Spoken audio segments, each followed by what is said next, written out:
Hola, guys. So I've decided to react to Aussie cinema, Australian-based movies. Just because I'm living in Sydney, started watching a few movies by Australian directors, and I'm going to continue.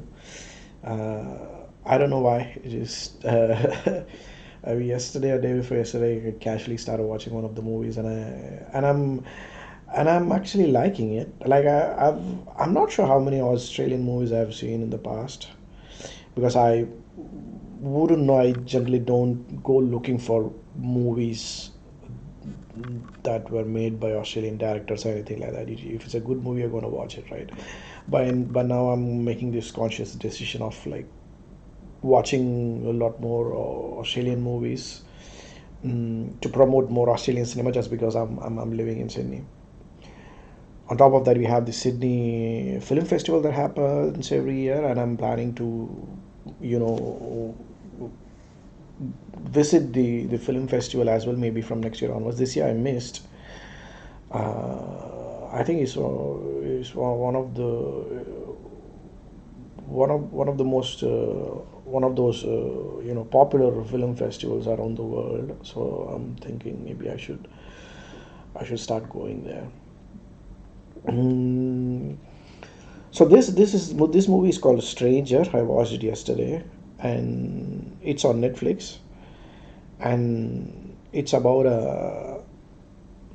like a crime drama, like an investigation, undercover investigation kind of thing where okay, if you've not seen this movie, I'm going to be there'll be spoilers that I'll mention in this video. So if you're not watched the movie, just maybe don't continue with the video.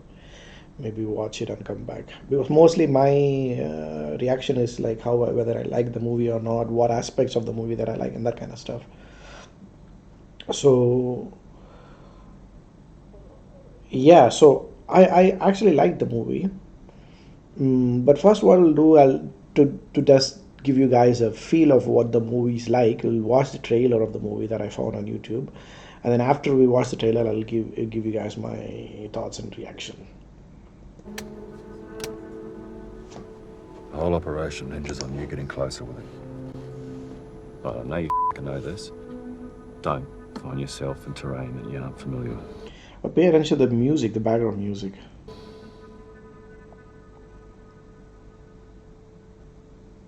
Hey, do you want me to teach you something that I learned at work? Close your eyes, and you're gonna breathe in. And when you breathe in, you're gonna imagine that you're breathing in really clear air. So, like one movie that I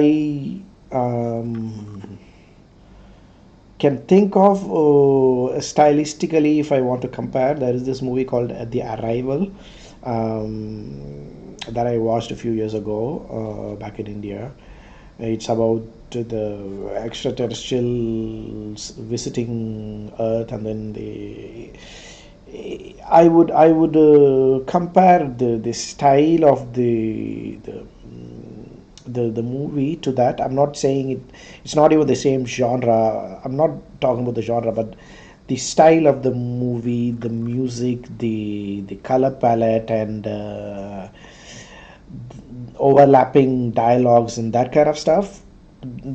That's one movie that I can think of, because that is another confusing. I mean, not confusing as in it's a bit puzzling up until you reach the end of the movie. You don't really understand what's exactly going on. I'm talking about the movie Arrival, and it's the same with this movie as well. So stylistically, they are both similar in my opinion. And then when you breathe out, And there's not many colors in this movie. They are very neutral colors throughout the every scene, right? Like if you see, really gloomy and dark and gray. That's all we see. This is how this screen, this scene is a perfect example how the movie looks throughout. You breathe out all the black, dark, bad air.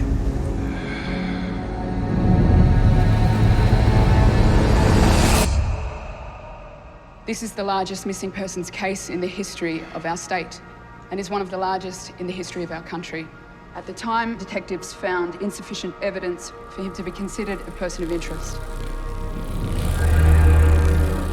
This dude, I really like this acting.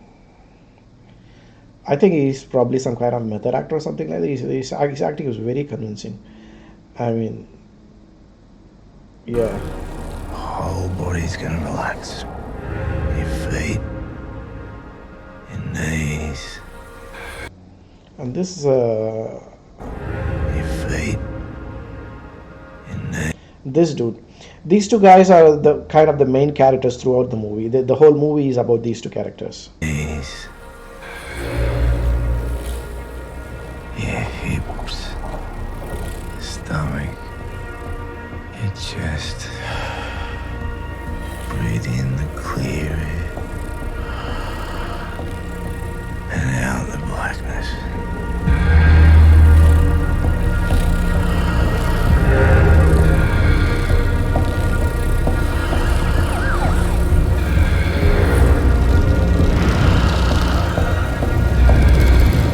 In the clear air, out the black.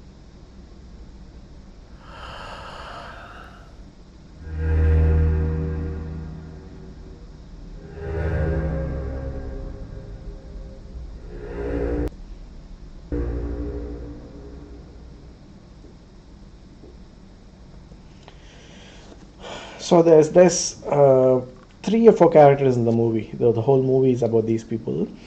I think it's based on a true story that happened in Australia uh, about a kid who got kidnapped, I believe, and murdered. So this dude, he's the guy who plays the killer, and the other dude, he's like the undercover guy who befriends him, and then slowly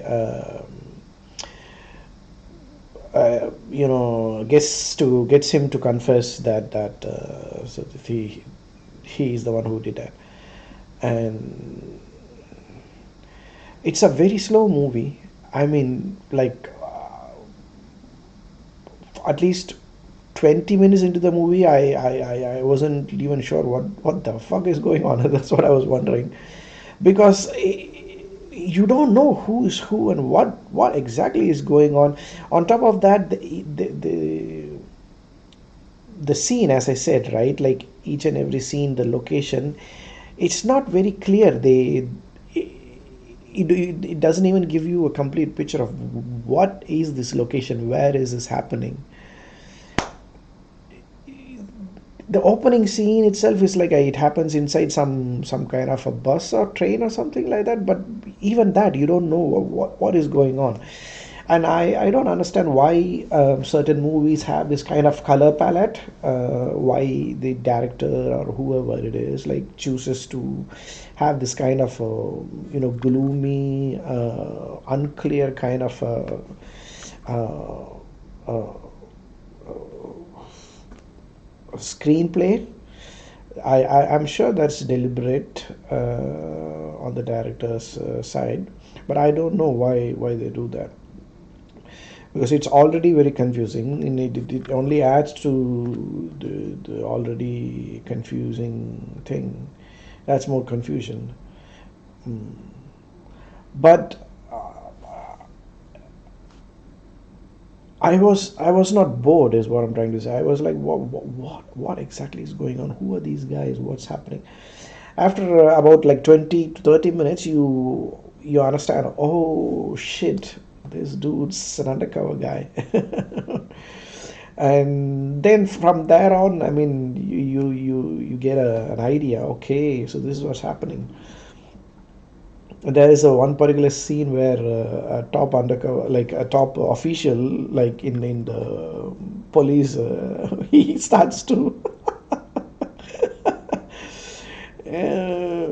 He's supposed to like be the guy, the top mafia guy or whatever, but he gets nervous and then he almost ruins the whole the undercover thing. He almost exposes the whole thing. But but then yeah, that's a nice thing that I have not seen in any other movie where, you know what I mean, like the kind of pressure that these guys go through, the ones in the police, in confronting these real life victims, right? These people are capable of anything and everything. When you're with someone like that in a confined space in a room all alone, like, you don't know what is going to happen. On top of that, this dude has some kind of anxiety as well, and yeah, it's an interesting movie. So if you guys like slow, you know, interesting, uh, investigative, not even investigative, it's like undercover cop kind of stuff, you'll love this movie. I like this movie, and I think it's a long movie as well. Like it's not a, how long is it, this movie? 2 hours. It's almost like 2 hours, this movie. It's longer than a typical Hollywood movie. Like usually it's 1.5 hours, isn't it? And this has like a 92% fresh rating on Rotten Tomatoes. Let's go through some of the reviews. That's what I wanted to do. So who's the director? I want to check who the director is. Thomas Wright. Thomas Wright is not wrong. Balibo, Killing Age. I don't know who this guy is. Oh, it was a Melbourne-based dude. Okay.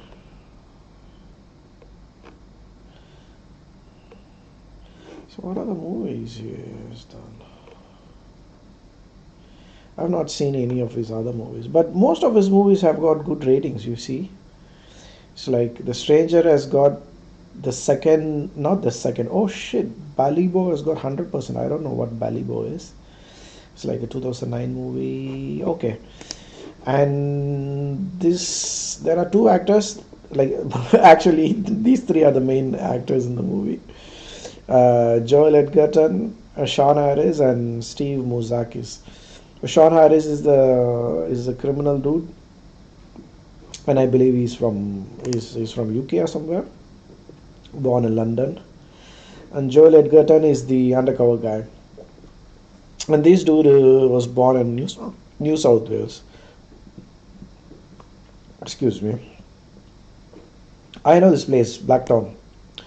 I used to live not close to Blacktown. I used to live in Parramatta, which is like not that far away from Blacktown. And Sean Harris, as I said, is a Londoner. And he has acted in Mission Impossible Fallout. I'm not sure what role he did in Mission Impossible Fallout.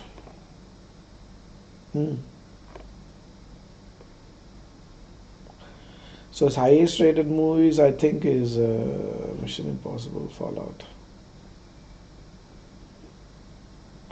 Oh, he's there in Rogue Nation as well. Okay. Maybe next time I watch that movie, I'll pay attention. But he's a very good actor. He's a very convincing actor. There are many. There's 2 or 3 scenes where he gets to show his,